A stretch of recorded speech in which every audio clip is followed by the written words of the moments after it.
Gaza से Iraq तक double युद्ध शुरू।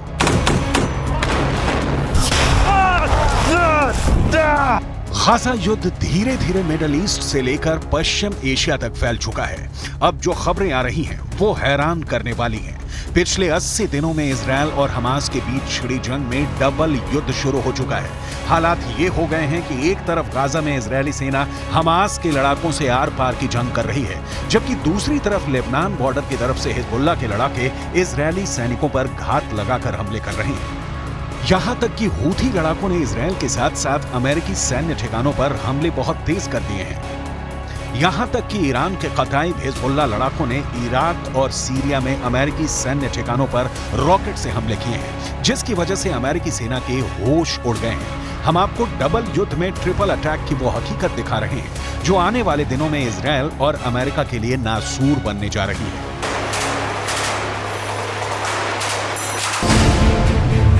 हमास, हिजबुल्लाह और हूथी इजरायल अमेरिका पर भारी। 80 दिन बाद भी गाजा युद्ध में हमास की ताकत उतनी कमजोर नहीं पड़ी है जैसा इजरायल दावा कर रहा है। भले ही प्रधानमंत्री नेतन्याहू और उनकी सेना के टॉप कमांडर दावा करें कि इजरायल की आईडीएफ ने पूरे उत्तरी गाजा पर कब्जा कर लिया है, लेकिन हकीकत में अभी भी हजारों हमास लड़ाके इजरायली सेना पर घात लगाकर भीषण हमले कर रहे हैं। हमास के टॉप कमांडर और दक्षिणी गाजा में खान यूनुस के कसाई के नाम से मशहूर याह्या सिनवार ने दावा किया है कि अब तक की जंग में हमास के लड़ाकों ने 1500 इजरायली सैनिकों को मार डाला है। हमास के कसाई का दावा, मार दिए 1500 इजरायली सैनिक।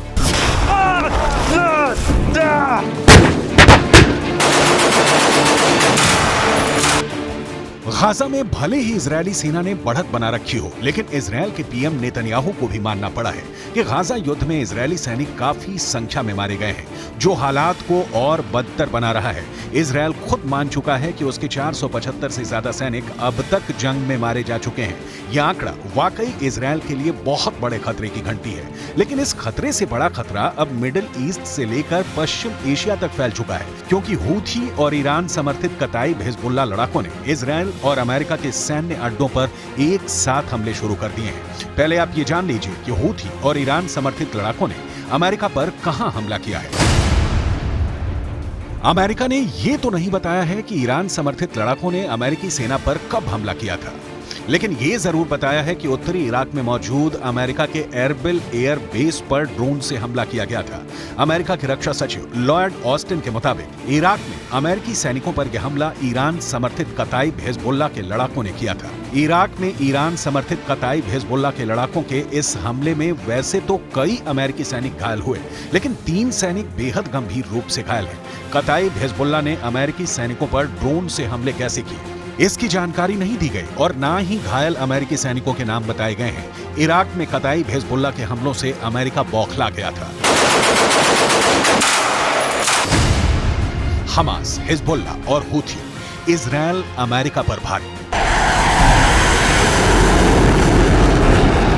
मिडिल ईस्ट से लेकर पश्चिम एशिया तक इजरायल और अमेरिकी सैन्य ठिकानों पर हो रहे हमले साबित कर रहे हैं कि ईरान रूस की शय पर अब जंग में खुलकर कूदने लगा है। हूथी चुन चुन कर समंदर में इजरायल और अमेरिकी जहाजों और टैंकरों पर हमले कर रहा है। यही वजह है कि अब अमेरिका ने ईरान के कताइब हिजबुल्लाह के लड़ाकों पर ऐसा भीषण हमला किया है, जिसकी वजह से पश्चिम एशिया में जंग तेज होने के दावे किए जाने लगे हैं।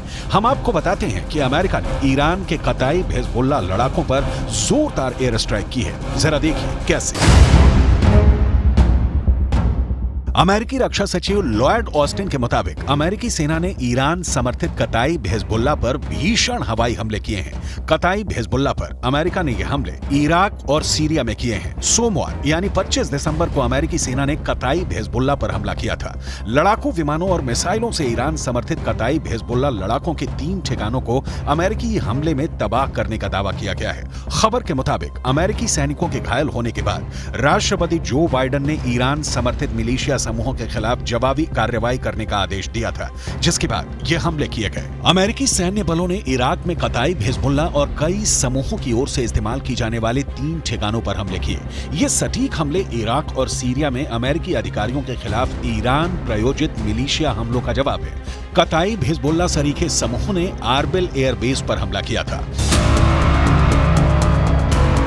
इजराइल और अमेरिका इस वक्त मिडिल ईस्ट और पश्चिम एशिया में डबल युद्ध से जूझ रहे हैं। पीएम नेतन्याहू को लग रहा था कि हमास युद्ध विराम इजराइल की शर्तों पर जरूर करेगा, लेकिन अब खबर आ रही है कि हमास के टॉप कमांडर्स ने साफ दावा कर दिया है कि हमास सीज फायर नहीं करेगा और ना ही कोई समझौता, वो आखिरी दम तक जंग करेगा। गाजा पट्टी में इस वक्त उत्तरी गाजा से ज्यादा भीषण जंग दक्षिणी गाजा में चल रही है। हालात ये हो गए हैं कि इजराइल और हमास की जंग थमने की एक और उम्मीद को बड़ा झटका लगा है।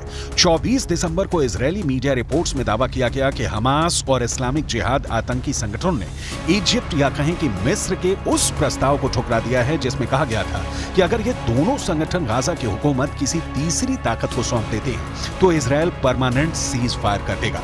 लेकिन हमास के टॉप कमांडर्स ने इस प्रस्ताव को पूरी तरह से खारिज कर दिया है। हम आपको हमास नेता याह्या सिनवार का वो दावा दिखाने जा रहे हैं जिसमें इजरायली सेना को भारी नुकसान का दावा किया गया है।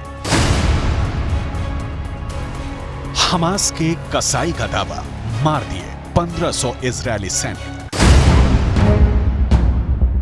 इजराइल की मीडिया रिपोर्ट के मुताबिक हमास के टॉप नेता और कमांडर याह्या सिनवार ने दावा किया कि हमास की सैन्य शाखा अल कसम ब्रिगेड ने 5000 से अधिक इजरायली सैनिकों को निशाना बनाया और उनमें से करीब 1500 इजरायली सैनिकों को मार डाला है। हालांकि ऐसा कोई आंकड़ा इजराइल की ओर से जारी नहीं किया गया है। हमास नेता सिनवार ने इजरायली सैन्य उपकरणों को नष्ट करने की संख्या के बारे में भी बढ़ा चढ़ाकर दावा करते हुए कहा कि हमास ने 750 इजरायली सैन्य वाहनों को तबाह कर दिया है। सिनवार ने इजराइल का जिक्र करते हुए कहा कि उसके कब्जे को मान लेने की शर्तों पर कभी समझौता नहीं होगा और ना ही हमास कभी सरेंडर करेगा।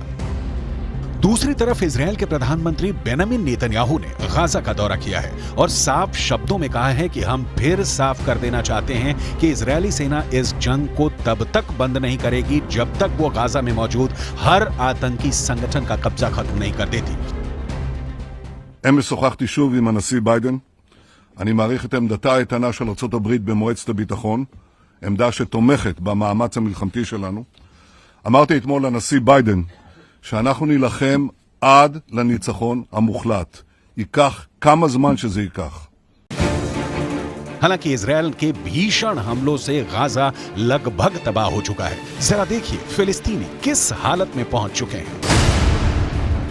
इजराइल के ऑपरेशन स्वॉर्ड ऑफ आयरन के तहत इजराइल ने सबसे ज्यादा भीषण हमले उत्तरी गाजा में किए हैं। साल 2023 में गाजा पट्टी में हुए इजरायली हमलों में अब तक 1 लाख से ज्यादा इमारतें गाजा में तबाह हो चुकी हैं।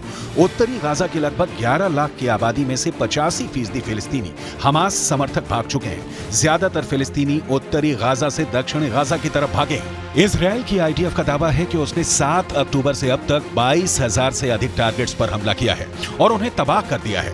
80 दिनों से ज्यादा की जंग में इजराइल ने हमास के हर उस ठिकाने को तबाह किया है जहां से हमास या तो हमला कर रहा था या फिर उसके लड़ाके छिपे हुए थे। अमेरिकी मीडिया की रिपोर्ट के मुताबिक इजराइल ने दक्षिणी गाजा में भयानक बमबारी शुरू कर दी है। दक्षिणी गाजा में इजरायली वायुसेना 907 किलो के सैकड़ों बम गिरा रही है। एक्सपर्ट्स के मुताबिक अमेरिका ने भी किसी देश के रिहायशी इलाके में इतने बम नहीं गिराए हैं।